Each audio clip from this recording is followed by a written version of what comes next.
So today we'll just finish up what we had from last time about n-body simulation, and then we'll move on to interconnects. So last time we were doing these n-body simulations based on sort of like these bounding boxes and trying to do this approximation. Oh, and also the homework originally was due Monday, but I just made it next Monday. Everything else should be on schedule. If you haven't started the programming assignment, I suggest you start soon. It will take some time. Yeah, feel free to, if you have any questions, you can let me know about that. Moving on, last time we did Barnes Hut and fast multiple methods, so that's BH and FMM, and we're going to talk about the parallelizing. So last time the whole thing was just assuming that you could do it sequentially, and it's because it's easier to understand the high-level structure that way, but of course we do want to introduce parallelism to make the whole thing more efficient. So just to recap from last time, these approximation algorithms like Barnes Hut and FMM, they all have this high-level structure, which is the first step is you always build the quad tree. So the whole thing is done in time steps. So there's this outer loop of t, and t moves up by some delta in time, and then you just keep going until you reach the end of the time that you want to run the simulation. So the first step, in each round of time, the first step is to build the quad tree. The second step is to traverse the quad trees from the leaves to the root and build the outer expansions. For Barnes Hut, it's just total mass and center of mass. For FMM, it's something more complicated. And then for FMM only, the next step is, so that was the bottom-up part when we were computing F, which is the force, and that's aggregating. Once you compute the force at the leaves, you can recursively compute it upwards because the total force at any internal node is the sum of all the ones of all its children. And then for the FMM, then there's this step after you compute these approximate aggregations to push them down to the sources, and that's from the root to the leaves. And so that is just the same, but top-down traversal. So you add what is u sub a into all the subchildren. And the last step is you accumulate the forces for each particle in this exact expansion. So ideally, we would like to parallelize. So the steps have to happen one at a time, but ideally, we would like to parallelize each one of them individually.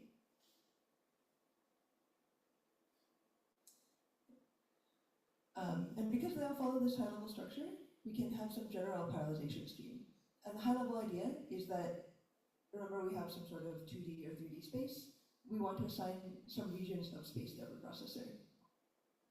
And the region, so this is somewhat far from what we have been doing in these nice, clean, dense matrix algorithms, for example, where you have a nice hypercube and everything exchanges perfectly according to the hypercube.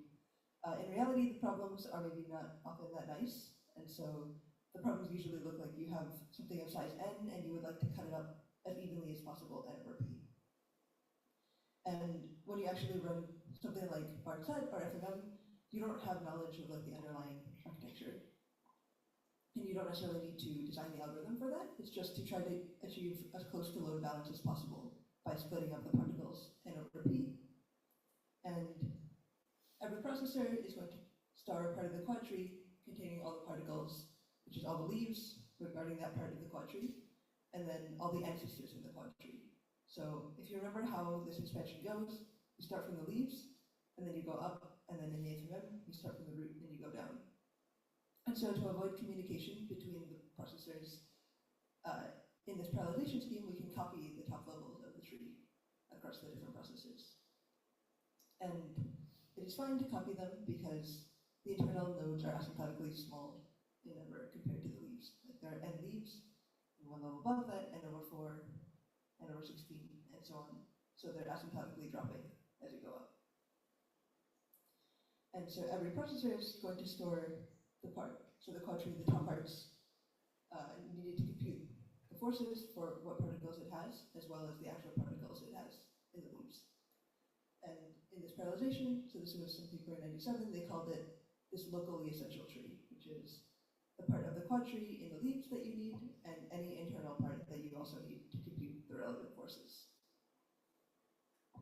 And then once you have the design of this local essential tree, our LET, is such that once you have done this partitioning, every processor can independently do the force computation. You don't need to do any more communication after that.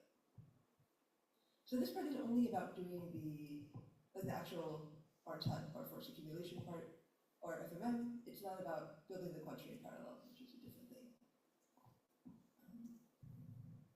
We can maybe brainstorm about ideas about how to do that. This is the question.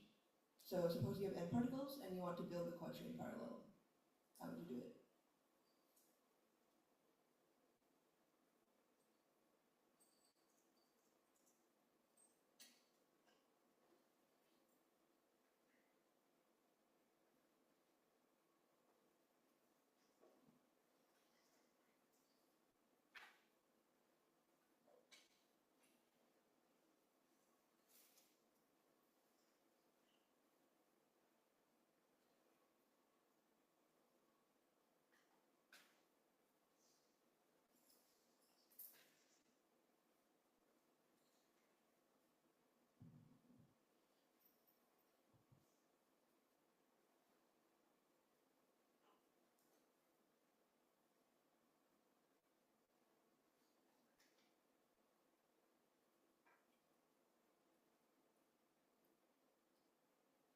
Maybe we can start from the top level. So like, we start at the root, and we have n particles, and in the quadtree we want to split it into 4 quadrants, up left, up right, and so on.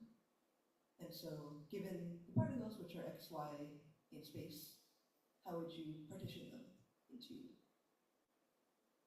the 4 quadrants? Because that's the step that you need to go 1 level down in the tree.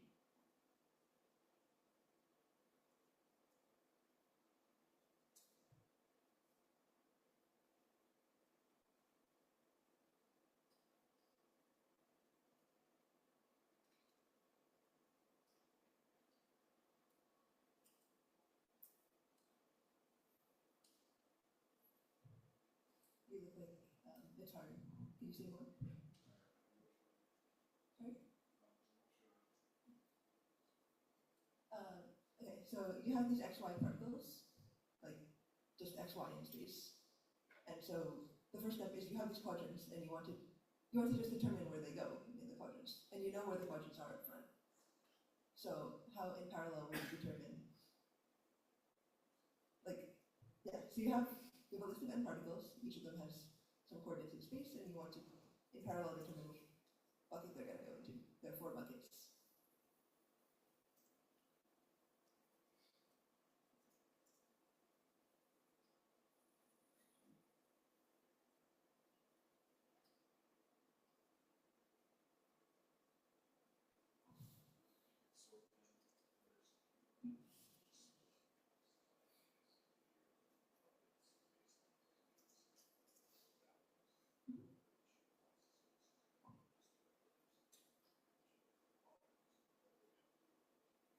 Yes, good. So the suggestion was to sort them according to their spatial location, and then from there you can partition them into the buckets, and then recurse down. And so you just repeat the step. So once you have the 4 buckets, then you repeat the step on each one of your buckets, and now each of those has 4 quadrants in it. Yes, you can definitely do that. I was thinking maybe something dumber, which is that like you have n particles, you know where the bucket boundaries are, and you know each one is x, y. So you can just, in parallel, they're all independent, you determine where they are, like bucket 1, 2, 3, or 4. And then now you kind of need to like partition them, sort of like quick sort, but rather than 2, you have 4. But you can do that because you can count how many there are of each one, and then you know how many there are of each one, and then you do the partitioning. And all of those could happen. Like each phase is sequential, but the whole thing, like each pass over n is in parallel.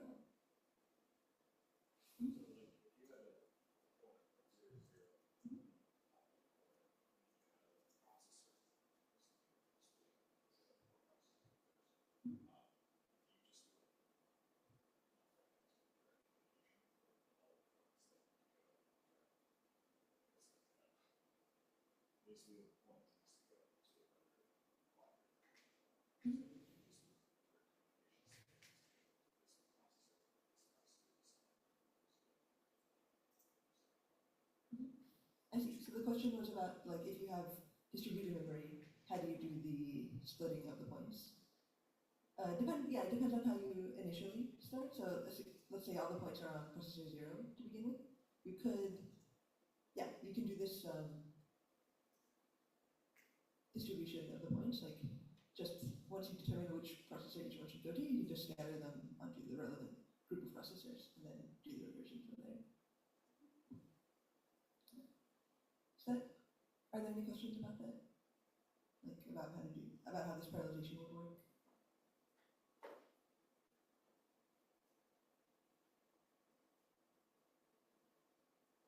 So in the homework, there's something about sorting them according to their spatial location, because if you just sort them according to X or just according to Y, then you'll get like rows, for example, which is not, you can't just cut, once you are sorted only by rows, you can't just cut it in one place to determine where the quadrant is.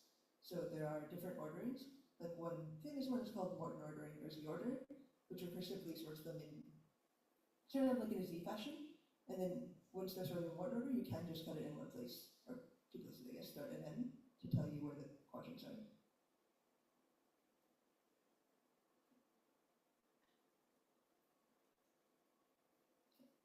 So that's how that's one way to build the quadrant parallel. You can either just do this dumb thing of doing the partitioning, or you can do the sorting.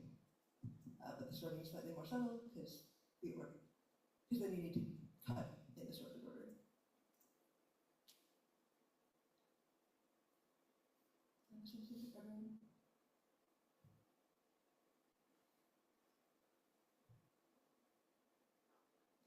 So in case is the confusion about how to build the quadrant before doing the parallelization?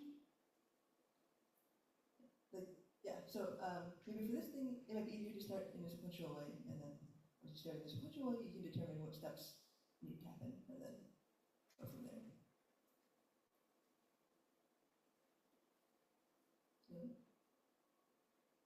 So just going back to, building the quadtree, it's important to do it in parallel, but once you do it efficiently in parallel, actually the thing that takes the most time is doing the actual simulation. So there are a couple of ways to do it. We just talked about local essential trees. Another way to do it is you have this 2D grid, and then this is, I feel like it's sort of natural, which is that you have a grid, and you want to load balance the points as evenly as possible to n over p. And so you recursively split the region, changing the axis every time to try to get the regions into evenly sized groups of particles. So this is the first one, just blue, and assuming that it was about even, then this is kind of like halfway. And then now we switch to the horizontal dimension. And here, this red one would have been approximately even split in the number of particles, and say this one was more dense than that, and this one would have been more dense than this. So in each round of the cut, you basically are trying to create two about evenly sized subproblems. And then once you get down to some constant in the leaves, then the problems in the leaves should be about all the same size.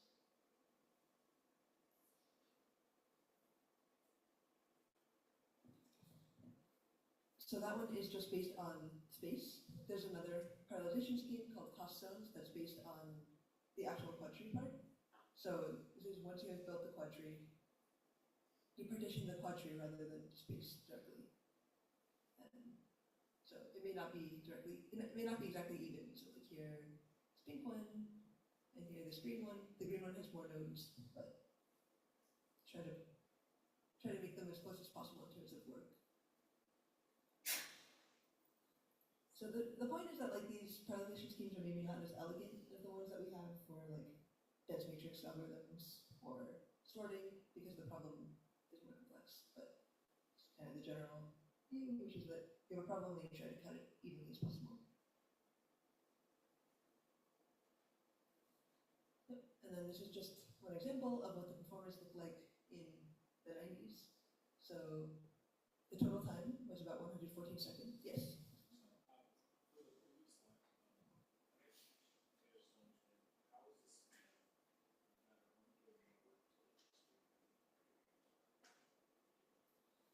Yes, good question. So why why does the green one have more leaves than the others? Yeah, good point. So basically, the quad tree is partitioned just based on space, and the number of points in the leaves may not be uniform. And so this is just estimating the number of points in the leaves and trying to split according to that.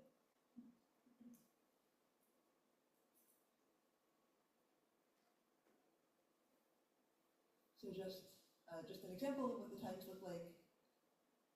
Decomposing the domain was 7 seconds. Building the tree was 7 seconds. Doing the traversal, like the traversal is the pre-processing to compute the total force and the center of force. So that's 33 seconds, which is much more than 7 seconds. And then the communication during this time was 6 seconds. The actual evaluation of the force was 54 seconds.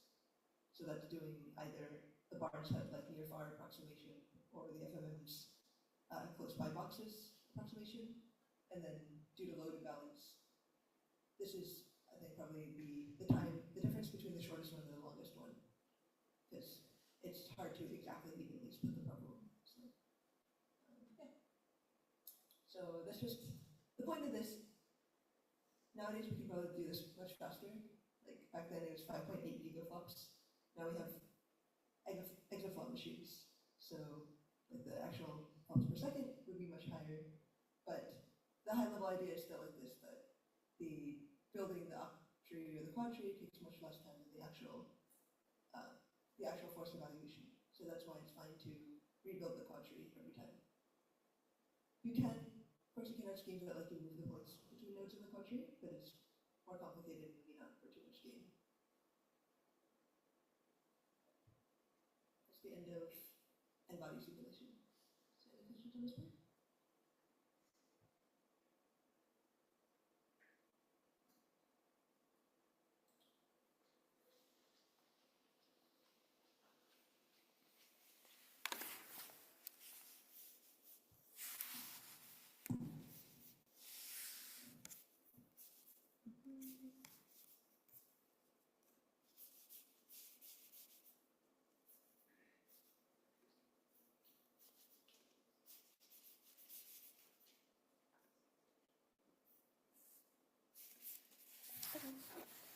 Yeah, so for this part, for the rest of today, and also probably I can't finish it, so we'll come as well in the next lecture.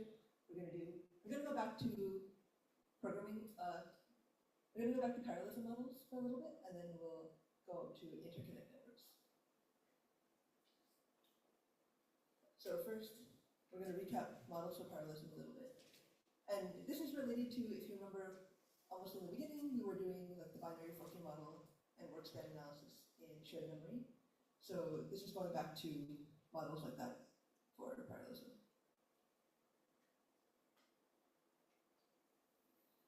So one of the first models for shared memory, or for parallel algorithms in general, because they had models before they had actual parallel computers. Forget about like shared memory or distributed memory or anything, they didn't have parallel computers at all, so they came with theoretical models first.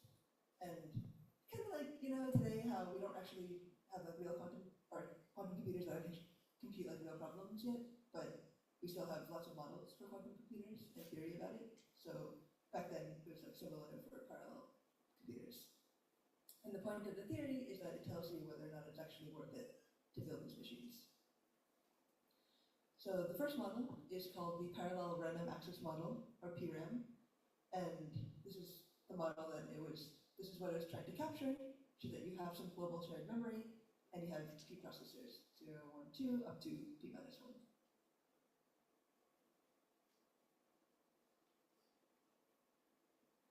And PRAM is a natural extension of the RAM model. So when we probably in your algorithms class, you learned about the random access machine model, which is kind of like the original model that you learned in algorithms. So in the RAM model, you do one instruction at a time, and each instruction takes order 1 time, and accessing any memory slot takes order 1 time. Then you analyze your algorithms that way. And PRAM is basically as close as you can get to the RAM model, but introducing multiple processors. So PRM is a very idealized model. It has unlimited number of processors, and it has a global memory that has unbounded size. So obviously these are unrealistic assumptions, but they kind of give you like a very best case idea of how good you could do when you have parallelism. And processors have this common clock, but you can do different instructions at every cycle, and every processor can do order one work and order one time. So each one of these processors is like what you would get in the RAM model, that you can execute one instruction at a time. And same in the RAM model, any processor can access any memory location in order one time.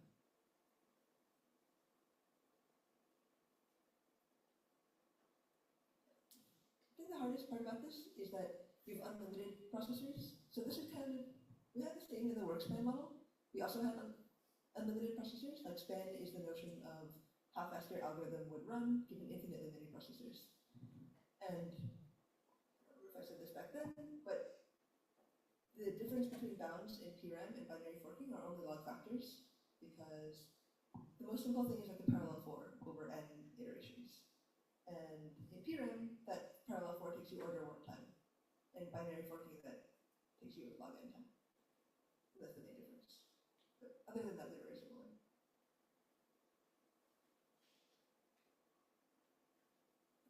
And in PRAM, there are different variants based on how memory access are handled. So these are going in order of how powerful they are. Exclusive read, exclusive write is EREW. Concurrent read, exclusive write is CREW. Concurrent read, concurrent write, CRCW. And then just for completeness, it's like exclusive read, concurrent write. And that just means, so by how it handles simultaneous memory accesses, I mean, if two processors are trying to access a location and trying to read or write to that location, does it take you 2 steps or does it take you 1 step? And then, as an extension, like for P processors, if P processors are trying to access the same location, does it take you P steps or 1 step? So, and then the read and the write are like, does it take you P steps to read or P steps to write, and so on. And then, yeah, the fourth one is not used much because it's hard to imagine a machine where you would be able to only read one at a time, but you would be able to arbitrarily write as many at a time. It's more likely that you would have the reverse, which is arbitrarily many can read simultaneously, but only one at a time can write. So these first 3 are popular, the most popular ones in order of power. The last one is just, you have 2 combinations of 2 things. And the difference, so these are just theoretical models, and given an algorithm, you can analyze it in any of these variants of PRAM, and you may get a different runtime depending on how many concurrent writes you have to a single memory location.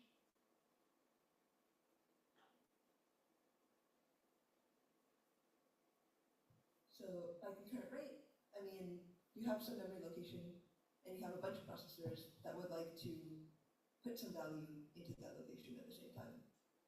So that's just a very naive one would be, suppose you have a list and you're trying to compute the sum of all the elements in the list.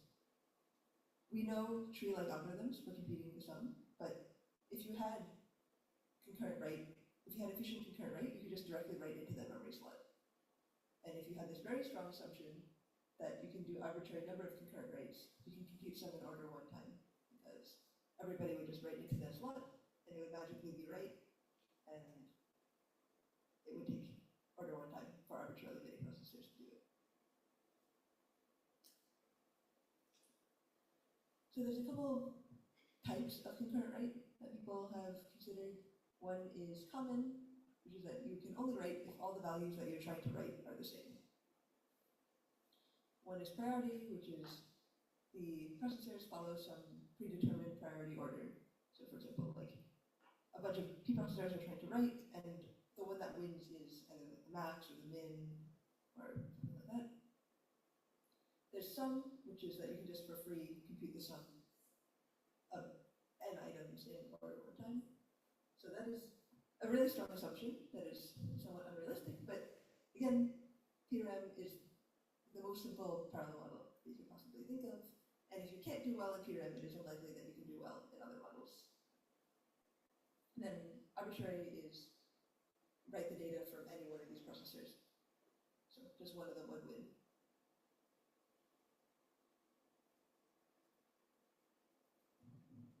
So we can go through an example. We want to add p numbers, and in concurrent read, concurrent write PRM, CRCW, given the sum model, which is the assumption that we can just compute the sum in order one time arbitrarily, all the processors would write to the same variable, and it would take order one time. And we know by now that this is not going to happen, but we would like it to happen. And then in exclusive read, exclusive write, which is just another variant, we have tree-like algorithms, and we know that will take log p time. The height of the tree is log p. Any questions on this part?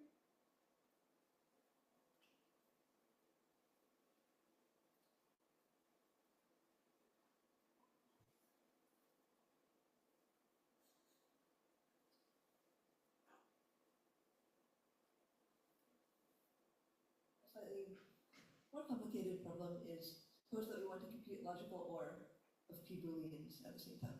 So if any of them are true, then the result will be true.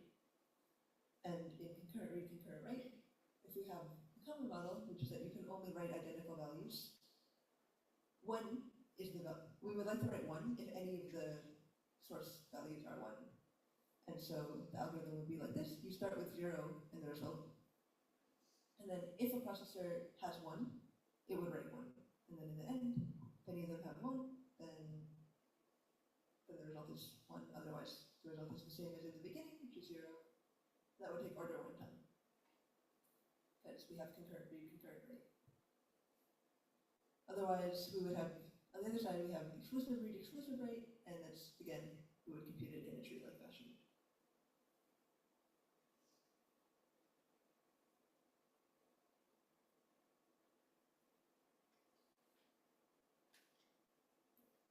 So, going back to this realisticness of PRM. So, in reality, whether in shared memory or in distributed memory or anything, processors and memories are connected through switches. Switches, you can think of them as just wires to the connection. And some of the switches, depending on, so it depends on how you actually build these things, but the switches happen, in PRM, ideally, we would like to have one switch connected between each word and each processor, because we're accessing memory of the granularity of words and specific variables in PRM. And so to satisfy this assumption that we can access any word in order one time from any processor, every processor must be connected to every other memory location. And so if you have P processors and M words, then you need PM switches, which is in reality too many, because you probably have actually more memory locations than processors, and even P squared is too much. So a true PRM is not realizable in actual hardware, but the point is that PRM is still a useful first pass at designing parallel algorithms because it's easy to understand. Like it's the most straightforward extension of the RAM model, and so if it's hard to design an algorithm in PRM, it is probably even harder to design it in any other more complicated model.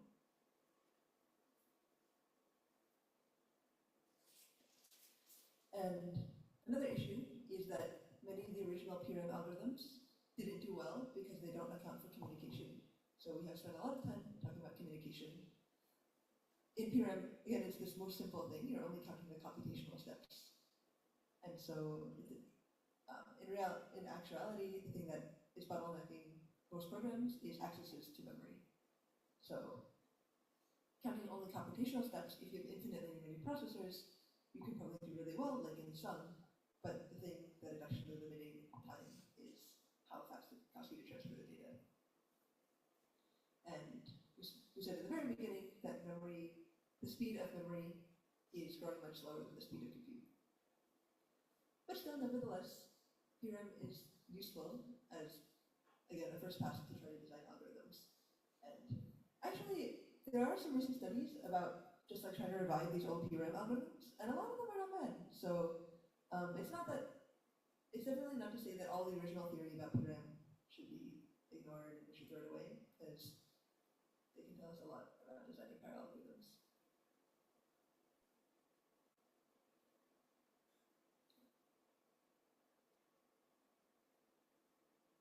So in reality, what actually happens, rather than having this like exponential, this combinatorial explosion of like every processor connects to every word, we have a layered interaction between the processors and the memory, because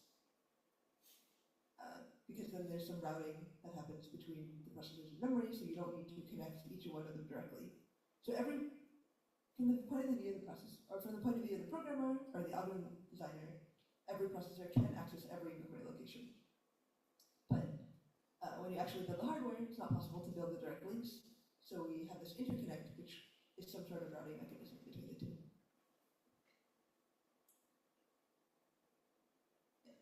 It connects processors and memory modules.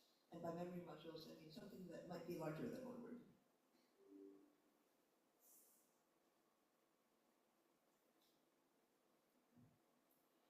And so there's this interconnect, which takes some time to do the routing.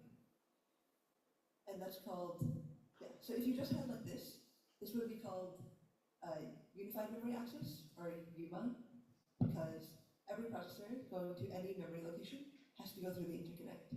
And assuming that it takes the same time for any processor to route to any memory location, that's why it's uniform, because it's standardized across the different processors. That doesn't mean that it's fast to do the access, it just means that it's the same for everyone.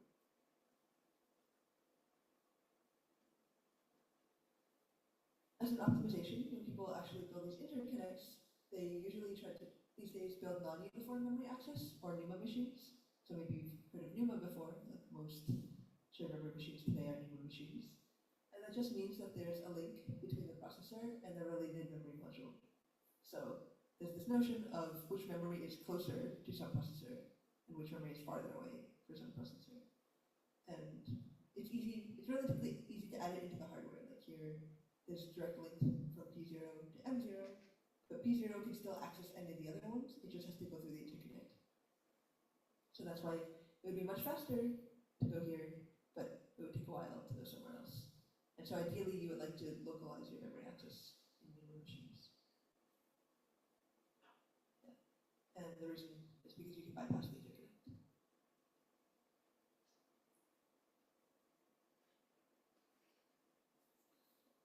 And one way to view the NUMA machines of having the direct link between each memory module, or having the direct link between the related memory module and then going through the interconnect for the others, is the distributed network that we have been doing for most of the lectures so far. And that is just, so previously, this view of NUMA machines is like this. Every processor is connected to the interconnect, and then the interconnect is connected to the memory banks.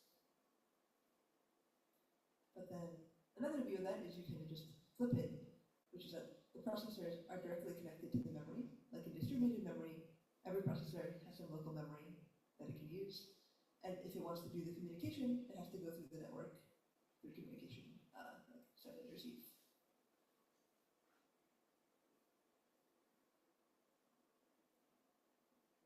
And so interconnects are basically just the network types that we have been doing so far. Like like array or ring or mesh or anything, hypercube. You can think of that as interconnects, because those are just networks between the different processors.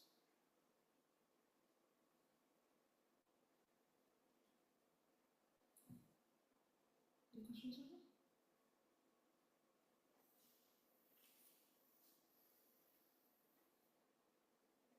So there's some complication when we go from between shared memory and distributed memory, because there are a bunch of different levels. When you actually write the code, there are a bunch of different levels where you can make this distinction between shared and distributed memory. For example, like at the high level, there's the algorithm, which is just something that we design even before you write the code. And that can be designed for shared memory using more span analysis, or for distributed memory using these communication parameters that we have been doing.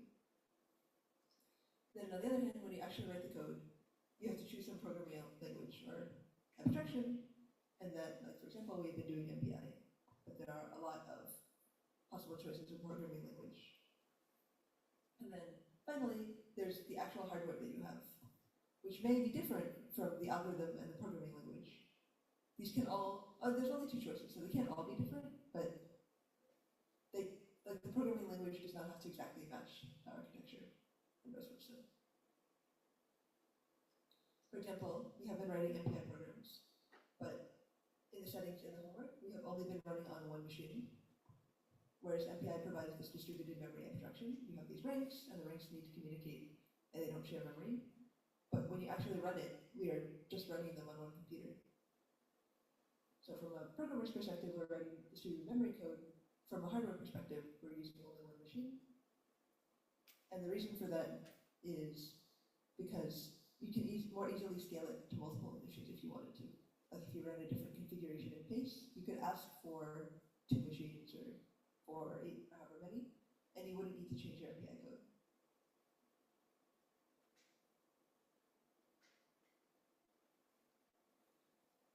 So from the point of view of abstractions, there are, from these two levels, there's algorithm and there's the programming framework. And then there's shared memory and distributed memory. And the main difference between them is how we access memory and how we denote the memory locations. So assuming that we have 2 processors with n memory per processor, from a programming perspective, or like from the abstraction perspective, in shared memory, you can just think of the memory locations ordered 0 up to big M minus 1, where big M minus 1 is the total number of values that there are. So local memory is M times P, so the total is big M. And then in distributed memory, instead we can index them by tuples, where the first one is which processor it belongs to, and the second one is which location it is on that processor.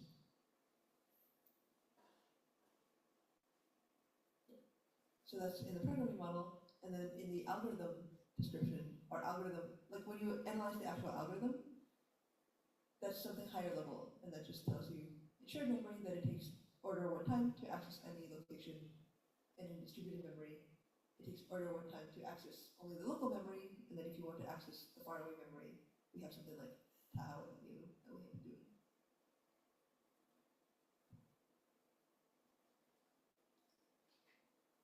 Yeah, so you could, theoretically, you could have a shared memory algorithm, and you can program it in a distributed way, or vice versa, you can have a distributed memory algorithm, and you can program it in the shared memory abstraction.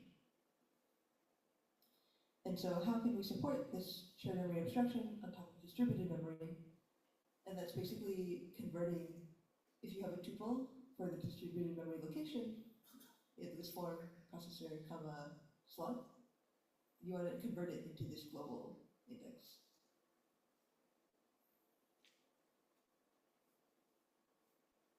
So to do that, it just basically through indexing. So if you think of, you can think of this as like a 2D array, and you can think of this as like a 1D array with the same number of slots. And if you want to convert between the two, you just, in the 2D array, you figure out which row you're in, you multiply by the row length, and you add where you are in the row. And this is just the reverse. So if you have, this is from the 1D going back to the 2D array, but you can also go backward and forward. So if you have some slot I in this 1D array, how do you convert it into where you are in the 2D array? This is which row you are in, this is which column you're in. I divided by m, the floor, and I mod m. M is the number of words in the local memory.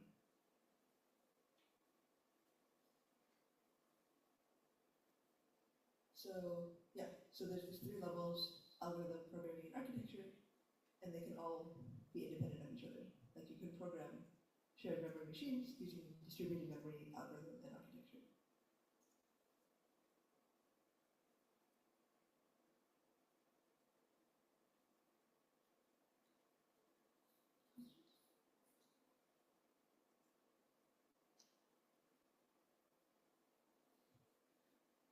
The main takeaway from the first part is it's just about PRAM and like the different variants of theorem.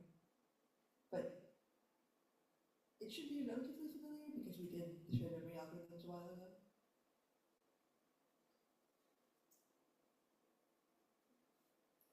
Yeah. So going to interconnects, like I said, interconnects are just the things that connect the different processors, and those are just basically the same networks that we have been doing so far. Like we have been doing embeddings and so on. Okay. So how do we choose what the interconnect should be? Well, we know from before that there are a lot of choices. So interconnects carry data between the processors and to the local memory banks, and they're made of switches and links, which are wires. There are two main categories for interconnects. They're either static or dynamic. And the ones that we've been doing so far are all static, such as hypercube and mesh. Static is made up of point-to-point communication links between the different processors, and you can also call them direct networks. So, like if you think of a mesh, for example, the processors are just directly connected to each other. There's not really like any change. If you send something along one wire, you know that it will end up at the target processor. And there's no question about what the target processor is. There's just links connecting two processors. Whereas on the other hand, in dynamic networks, they're built using switches. So they're also called indirect networks, which is one example of dynamic networks is like in your laptop or any shared memory machine, there's a bus. So a bus is an example of an interconnect. And on the bus, the source processor sends something along the wire, and depending on the routing, it may end up on any one of the target processors through switching.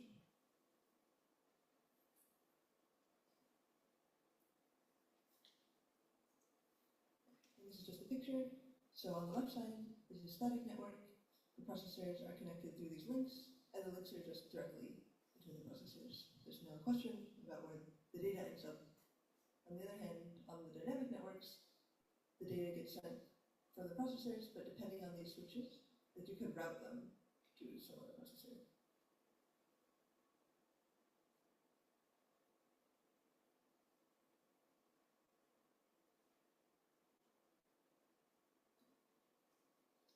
So we have these notions of measurement for static networks. So these are basically just graph measurements. So if you're familiar with basic graph theory, these are also notions of cost on graphs. So the diameter is the diameter between a pair of processors is the number of links on the shortest path connecting the two processors. And similarly, the diameter for the entire graph is if you take the max of this thing over all pairs of processors. So the diameter is the longest path, the longest shortest path in the entire graph.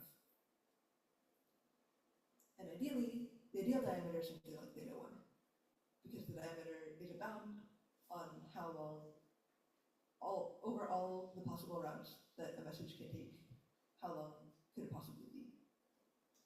We would like to make it as small as possible, as we want to traverse fewer links because it's faster. And another one is the bisection width. So bisection width is how many wires you need to cut to divide the network into two subnetworks with p over 2 processors. And bisection width, we're interested in it because it's some notion of how resilient the network is, and it's also a notion of how many options you have to transmit networks, or to transmit messages between one half and the other half of the network. So if the bisection width is high, then ideally you can reduce the congestion, because if you have a message that needs to go from one half to another half, there's not just one potential link that it can go through many routes. And the number of routes that it can go through goes up with the bisection width. And ideally, we would like this to be in a perfect world, it would be something like p squared, because we can only have p squared links anyway. There's two processors.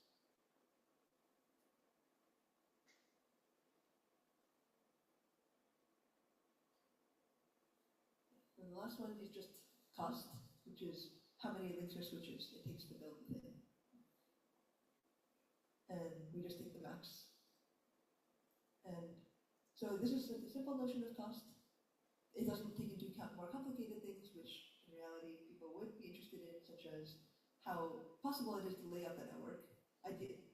The best kind of network is the kind that you can lay out in 2D or 3D, because we exist in 3D. And so if it's very complicated, it may be hard to physically build it, even if it's good on these other metrics. Or things like the length of the wire. So not only do we actually care about how many wires we have to use, we also care about how long the wires have to be, because those are relevant to when you actually build the thing. And ideally, but as a simple measure, we're just counting the number of links, more or less. And ideally, we would like that to be close to P, where P is the number of processes. This is some kind of idealized network. It is probably hard to achieve order P cost and P squared bisection width, because bisection width is upper bounded by how many links there are. Because bisection width is how many cuts you have to make to divide the network. And so you can cut more wires than you actually have. So if you have P wires, bisection width cannot be P squared.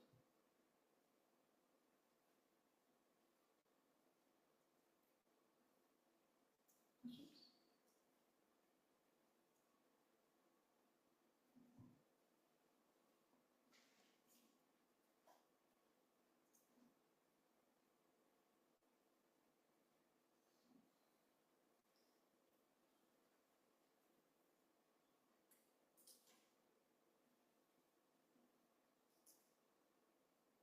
So we can just go through it. So next we'll go through a few examples of different kinds of interconnects. These are just very related to the networks that we learned previously. The first one is the completely connected network, which is that every processor is connected to every other processor through links. And the diameter, so a lot of things are good about this. The diameter is 1, because it just takes one hop to go to any other neighbor. The bisection width is proportional to P squared, because to cut this thing in half, we would cut, like, for example, through here. And so the bisection width is theta of P squared. However, the cost is very high, because the number of links per node is something like P, and there are P nodes. So the total cost is P squared, or order P squared. And so this completely connected network is really good on these measures of diameter and bisection width, but it's not so good on the cost, and it's hard to realize for large P.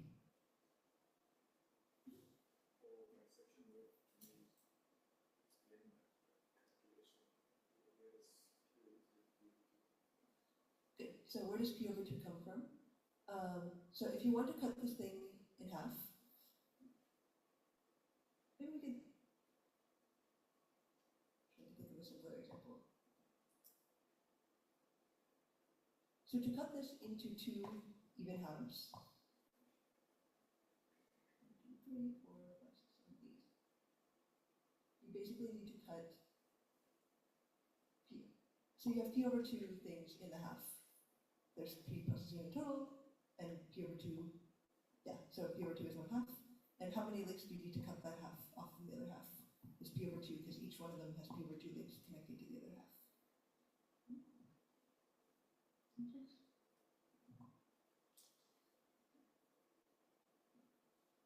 And we will see that, like, bisection width is sometimes hard to compute for some graphs, because in completely connected, it's relatively straightforward to easily cut the network into half, but for some networks, there's no clean way to cut it exactly in half, where half the nodes are somewhere, half the nodes are somewhere else.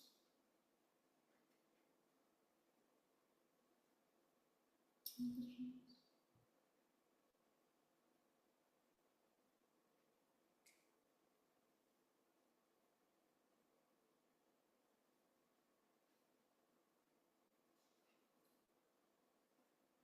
Another possible network is a star. So a star is, one is in the center, and the rest of them are just connected to that one. And the diameter is, so the diameter is pretty good. The diameter is 2, because for any node, you have to at most just go through the star, or go through the middle and then go somewhere else. So in terms of number of links, the diameter is good. However, in reality, people don't really build stars, because everybody would every message would pretty much have to go through the middle, which would become a bottleneck in serializing the communication. And then another thing that is not super clear, like they call the bisection width as 1, but if you cut any one of these, it will disconnect it into 2 graphs, but it will not disconnect it into 2 exactly equal halves, because one half will have 1 and one half will have n-1 nodes. So sometimes bisection width can be relaxed to just cutting it into 2 halves rather than 2 equal halves. But if it's possible to cut it into 2 equal halves, then bisection width should be 2 equal halves. Like in completely connected, if you could just cut this into 2 parts, bisection width would be p, because you would just fully disconnect one of the nodes from everyone else. But because it's possible to cut it into 2 halves equally, then that's why bisection width is p squared.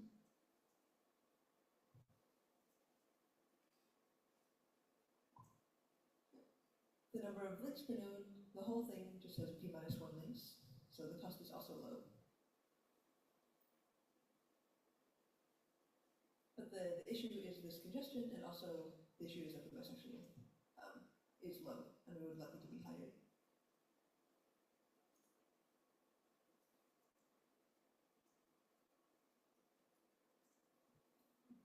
Another possible network is a tree. So a tree, distance is not bad. The maximum distance between any 2 nodes is at most 2 log p, because the worst is that you have to go like all the way up and then all the way down the other side.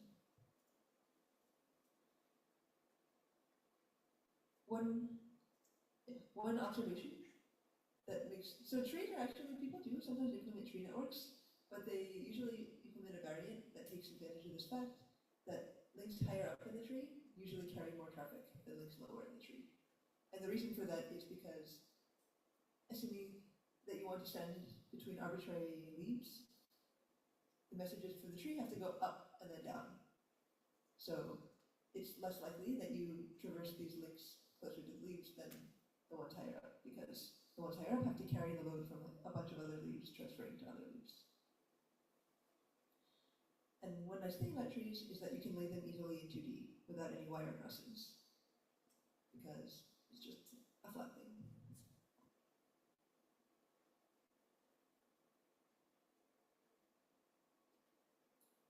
So people actually do build trees. Fat trees are one of these things that came out in the 80s, and people are actually still building fat trees. And they were underneath one of the first supercomputers, the connection machine CM5. So nowadays, like this connection, the CM5 is from, I think it's around from the 80s or the 70s. And these days we wouldn't call it a supercomputer because it probably has as much power as like a regular server nowadays. But back then it was like a huge room and a bunch of different boxes. And it was based on this fat tree design, which is taking advantage of this fact that I just mentioned, that when you go higher up in the tree, it's likely that there's more traffic. And so they built this network to double the number of links and at the same time double the bandwidth as you go to higher levels in the tree. So the leaves have one, or for some definition of one, link between them and the parent, but the parents would have 2 links between them and their parent, and then 4, and so on, all the way up. And the reason for that is, like I was saying, if you say you need to connect, you want to send a message from here to here, it has to go up this way and then this way. But then if you want to send a message from here to here, it also has to go up this way and down that way. So both of these directions would traverse this part, but only touches these bottom links once. It's like the intuition between why it's better to put higher bandwidth up there. So this is relatively older, the CM5, but more recently, Summit and Sierra, which are until recently were 2 of the fastest supercomputers, they were also built on the fat tree.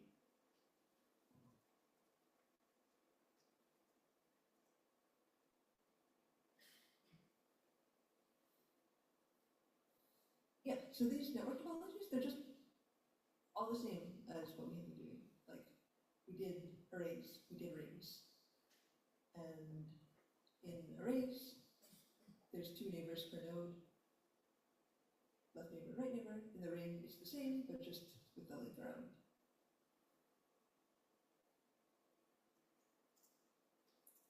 And then we had also the generalization of ring and array, which is mesh, sorry, the generalization of array and ring, which is mesh and torus. So for 2D, the mesh is like this. It's just a bunch of arrays in rows and columns from each other. And then the torus is just a bunch of rings as rows and columns. And then they can also be an arbitrary dimension. Like if you have a 3D problem, sometimes it's nicer to have a 3D mesh for processors. And if you have d dimensions, and suppose that each dimension has k length, then the number of processors p is equal to k raised to the d. So like if you have n along one dimension and you have a 2D mesh, then there's n squared.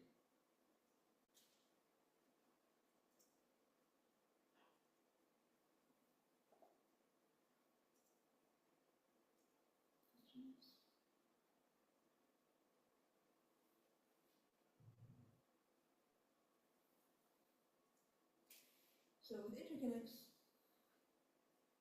basically the main problems that we may have to handle are trying to determine these metrics: diameter, bisection width, links per node, and cost in terms of links.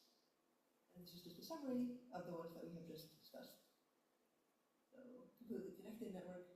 So diameter, we would like to have as low diameter as possible. For bisection width, we would like to have as high bisection width as possible. And links per node and cost down is good because, well, links per node is directly related to cost. So if lower cost is good, then lower links per node is also good. So for completely connected, diameter is 1, bisection width is p squared over 4, max links per node is p minus 1, and then total cost is proportional to p squared. For star, the diameter is 2, bisection width is 1, and then the cost is like p minus 1. For an array, the diameter is, so I think I didn't mention this before, the diameter is p minus 1, because for an array, the worst cost is if you have two things, one at one end and one at the other end, and you have to go through the p minus 1 in the middle. The bisection width is 1, because in an array, you can just cut the one link in the middle, then you'll have disconnected it into two equal halves. The max links per node is 2, because you have at most a left neighbor and a right neighbor. And then the total cost is p minus 1, because in an array, there's no link around. So for p processors, you have p minus 1 links.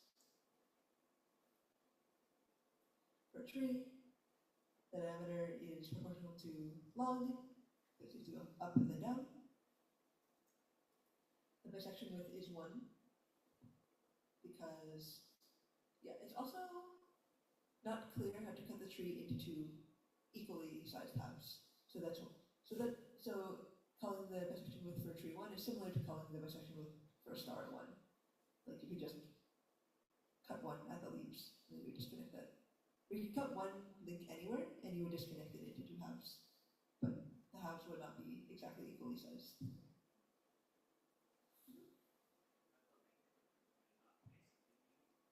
There's two links at the root. Yeah, it would basically be even. Yeah, like one would be a tiny bit bigger, but yeah, that's why it's fun. Because it's as even as possible. But, yeah, the max links per node is 3, because the internal node is 2 children and 1 parent, and the total cost is proportional to p, because there are p edges in a tree for p nodes. And the mesh, no wraparound or wraparound, the diameter in both is proportional to root p, but it gets cut in half for if you have a wraparound mesh, because, so in a 2D mesh, you have root p by root p, and in the worst case, you have to go all the way, you have the two corners, so you have like all the way to the right and then all the way down, or through the middle. But both cases are proportional to root p. If you don't have wraparound. bisection width for a mesh is root p, because say you have a root p or a root p ring, you kind of like just one giant horizontal line down the middle, or one giant vertical line down the middle. That would give you two halves. And there are root p links when you do that cut, because the length of the dimension is root p. The max lengths per node is 4, because inside the mesh you have up, down, left, right. And then the cost is similar to p, it's theta p. Because you have p processors and each one has a constant number of neighbors. So in order notation, it would just be like theta of n, or theta of p. And if you have wraparound, the asymptotics are all similar, but with wraparound, the diameter is better because you don't have to necessarily go through the entire thing. The thing is halved because at most, from any node to any node in this wraparound mesh, you can always go through like the shorter direction because you have the links spread around. And yeah, so bisection width is also similar. It's still proportional to root p. And links per node is also bounded above by 4. Total number of links is proportional to p. In arbitrary dimensions, if you keep taking, so this is 1D to 2D, and if you keep taking this to higher dimension, there are closed form answers for these measures: diameter, bisection width, and so on, links per node, and cost. So for diameter, given number of processors p is equal to k to the d, where k is, this is making it as equal length in every dimension as possible. So every dimension is length k. And the total number of processors is k raised to d. So the diameter is d times k over 2, where k is the length of the dimension. And to get k in terms of p, you take like root d, or the dth root. So like root p with little d is k. And that's where this is coming from, because that is p raised to 1 over d. So that's just plugging in what p is in terms of k here. The bisection width is 2k raised to d minus 1. And again, this is just plugging in the value of k here in terms of d. And the max length per node is 2d. The cost is d times p. The cost is, so the cost is d times p because every node has approximately d links, and there are p nodes.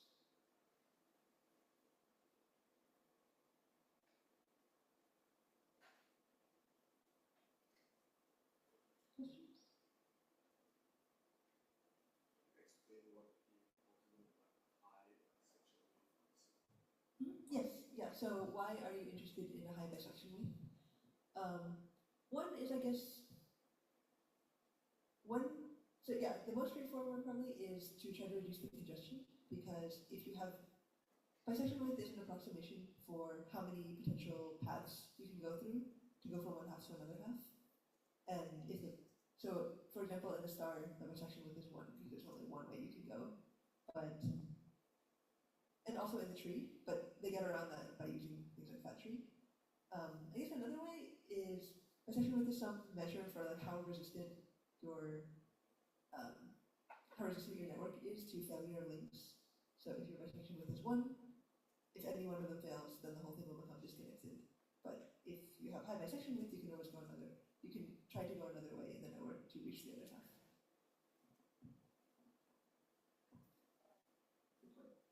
Yeah, and this is why, so in tree,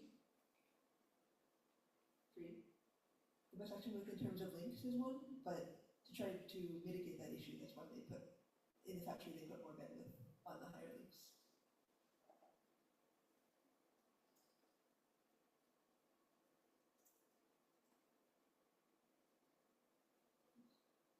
yeah, so there's like a lot of these interconnect networks, and there's like, you can always just come up with another one because an interconnect is just like a graph, and there are arbitrarily many categories of graph.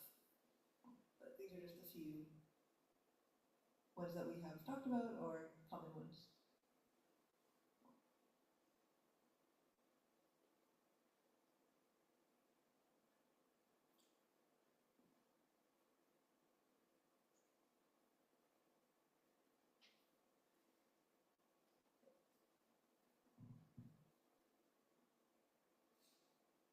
Yeah, so going back to this,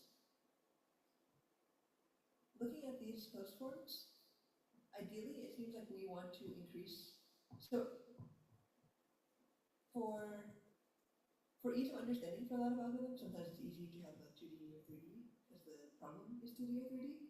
But from an interconnect standpoint, in terms of these measures, looking at these, it is good to have higher dimension because the cost in terms of links grows only linearly with D. But the bisection width and the diameter, these are diameters decreasing exponentially in D, or decreasing polynomially in D, which is e to the 1 over D, and bisection width is increasing polynomially in D. This thing, this exponent 1 minus 1 over D is growing polynomially when as D is growing linearly. So to try to maximize, we try to maximize bisection width, try to minimize this, and this drops quickly and this grows quickly relative to linear.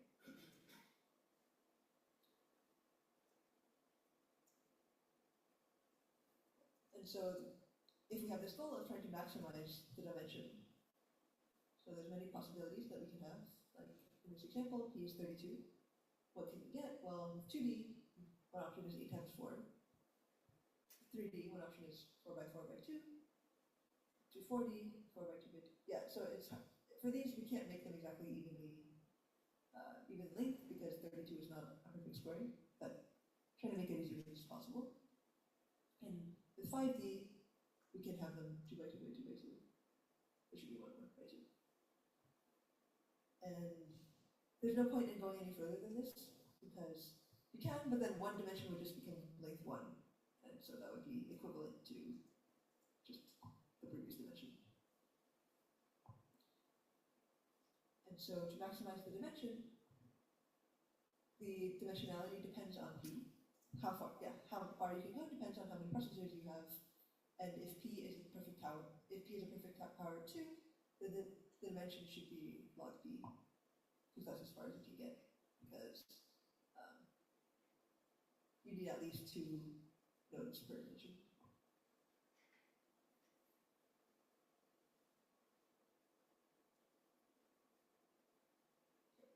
And it turns out there's a nice connection between mesh and hypercube, because the hypercube is just the mesh of maximum dimension. In a hypercube, everybody has log P links, log P neighbors, because if you have P nodes in the hypercube, the number of bits that you need to represent it is log P, and so how many neighbors you have is also log P, because every neighbor is just flipping 1 bit.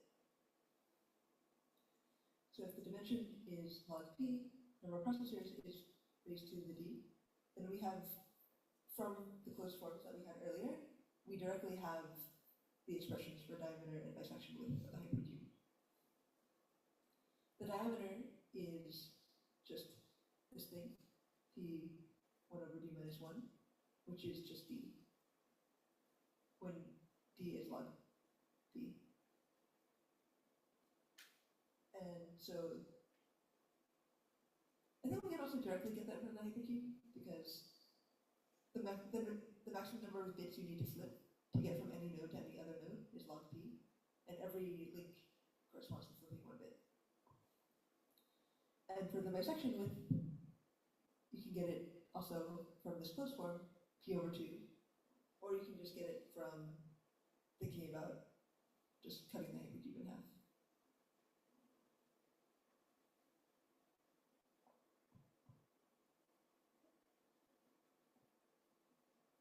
So far we have been talking about mesh and hypercube as like these different topologies, but it actually turns out that in the limit, as you increase the dimension to the maximum possible, that there's this nice connection between mesh and hypercube, that in some sense a hypercube is just if you increased the dimension as much as possible in the mesh.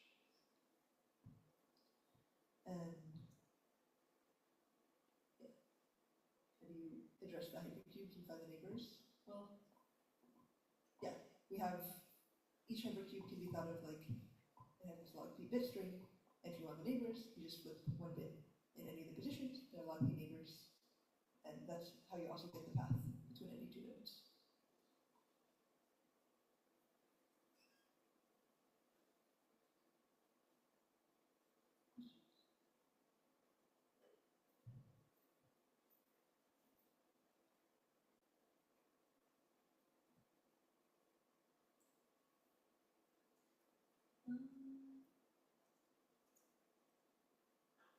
We don't want to continue for today, we can continue next time. But just to recap about this, so interconnects are super related to the networks that we've been doing earlier, and the new thing is that we just introduced these new features like section width, diameter, and so on. And yeah, so you'll see in the homework, but for problems related to interconnects, it's mostly about keeping